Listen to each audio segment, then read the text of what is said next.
प्रथमते चाওক popcorn केनेকৈ एकदम पूरा भाजी আছে। ইয়াক বনাবৰ কাৰণে কি কি লাগে? উন্নত জাতৰ মাকৈ লাগিব, নিমখ মিঠাতেল মিক্স কৰিব লাগিব। এইবিলাক পপকৰ্ন হৈ যোৱাৰ পিছত এনেকুৱা হয় আৰু এনেকৈ ভাজিব লাগে। বনাই আছে চাওক।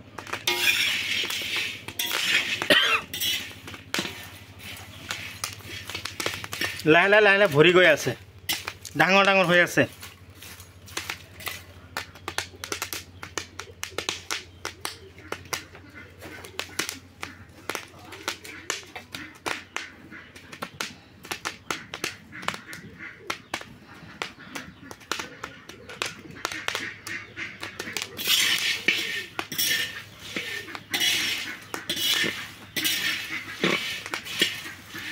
লৰচৰ কৰাই থাকিব, নহ'লে পুৰি যোৱাৰ সম্ভাৱনা থাকে, কলা হৈ যাব পুৰি।